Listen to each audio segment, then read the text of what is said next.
Do you indeed think that there is life on other planets?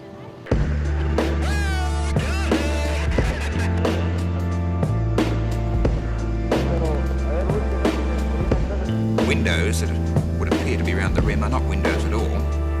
Moments later, a second ejection of the unspecified discharge. Group of lights gliding quietly overhead. Was it a military mission? A prank, perhaps? A Pentagon official revealed today that the U.S. government is investigating more than 600 potential UFO sightings. They are not what they claim to be.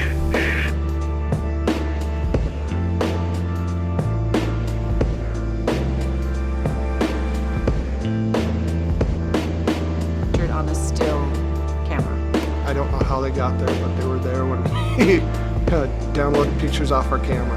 And what do you make of these? To me, they look real. A color to it. It was kind of a golden color, but with a kind of a softness to it it wasn't like beams of light shooting out. It was just this haze of light.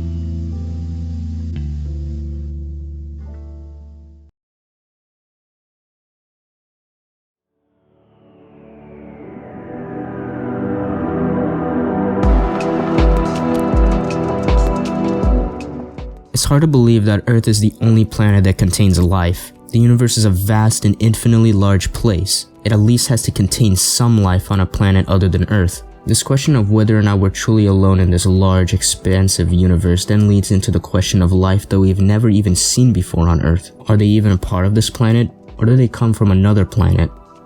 That's when the questions lead to unidentified flying objects, or UFOs. Otherworldly aircrafts that we've never even seen before. Aircrafts that have been documented for thousands or even millions of years. We always wonder who's flying these objects. What would they even look like? Would it even be a human in the first place? Are they even from Earth? Only a few have seen these supposed pilots of the flying saucers. But what would these pilots even do if they ever meet a human? That's where the Travis Walton incident comes in, one of many alien abduction cases, also being one of the most well-known.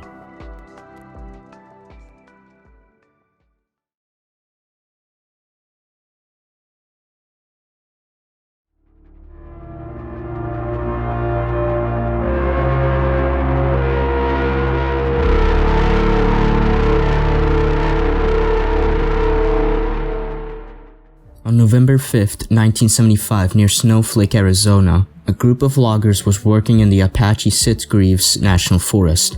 One of the group members is 22-year-old Travis Walton. It was getting dark out and the group decided to clock out and drive home. During their drive, they spotted a flying disc-like object. Described by Travis himself, the disc was glowing and had a golden color to it. Idle curiosity at first, but when we burst into the clearing where we could see the source of this glow,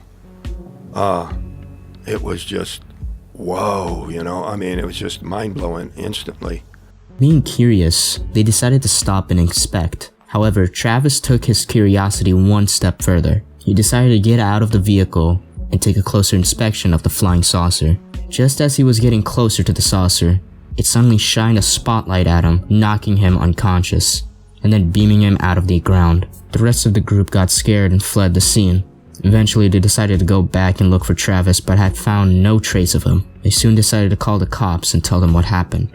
When a cop actually does arrive, they start to doubt the group and their story, but it will eventually lead to an investigation on the search for Travis Walton.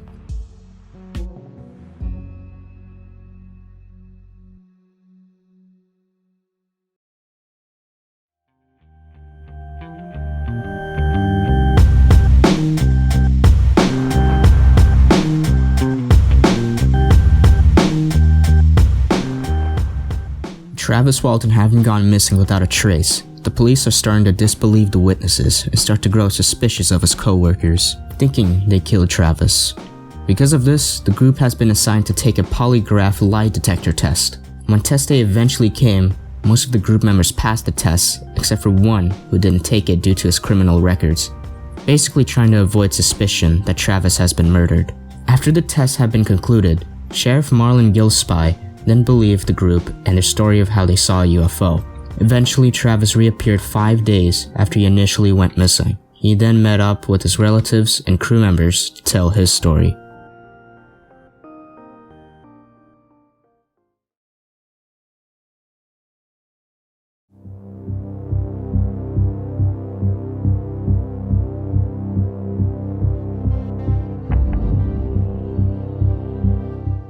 After being knocked out by the light from the UFO, Travis woke up in a hospital-like room sitting on a chair.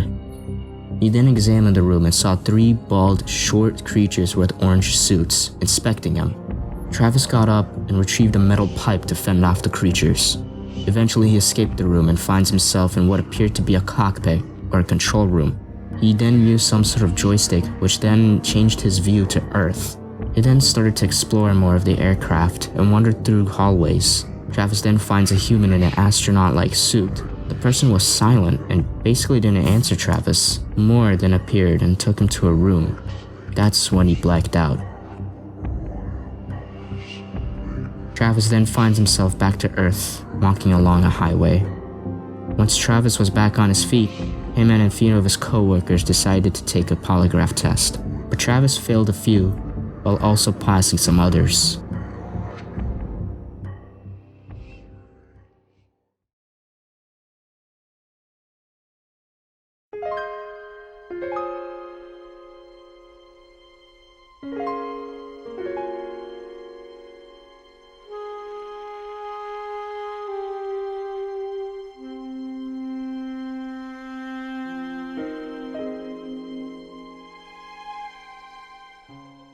Travis himself came up with some theories as to why these aliens came here specifically in the first place. One of them is that they were looking for a crystal. Travis first formed this theory when he was at a conference and saw some crystals. He asked someone about it and told him it's fulgurite, a crystal that forms when lightning strikes the ground, which then fuses minerals like silica together into a crystal. Travis then connected the fact that a lot of lightning strikes happen at Sitgreaves National Forest and formed him into a theory. Despite all of this, there was still skepticism on this case. One of them is that the polygraph test and how it can easily be faked.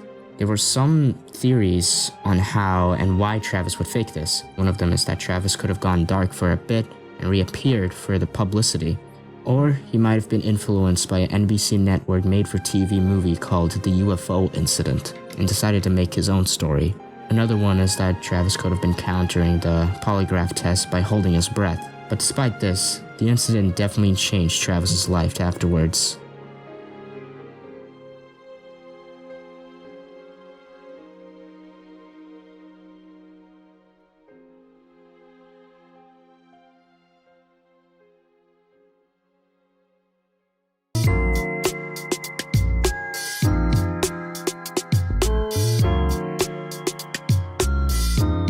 It's safe to say that Travis's story has gotten coverage from various forms of media. Him and his co-workers were awarded $5,000 for the best UFO case by the National Enquirer. 3 years later, Travis wrote a book on his point of view of the incident called The Walton Experience. Then 18 years later, a movie titled A Fire in the Sky was made about it. Travis was then invited to a game show, The Moment of Truth, where he was awarded $25,000 for answering most of the questions truthfully. He also appeared as a guest in the Joe Rogan Experience. This incident has a lot of mixed reception on it. People believed it to be true because of the eyewitnesses and the fact that Travis himself disappeared for 5 days. On the other hand, there's reasons that this whole thing was for publicity and money that Travis decided to pull off. No one knows for sure what actually happened to Travis, as skepticism can prove otherwise. However, just note that this is not the only one UFO abduction case, as there are many more cases. It's not just abduction. There are literally thousands of UFO sightings and cases spanning from the 1940s or even longer than that. Considering that there is a lot of sightings, there's bound to be a government document or a list that tracks these incidents. That's where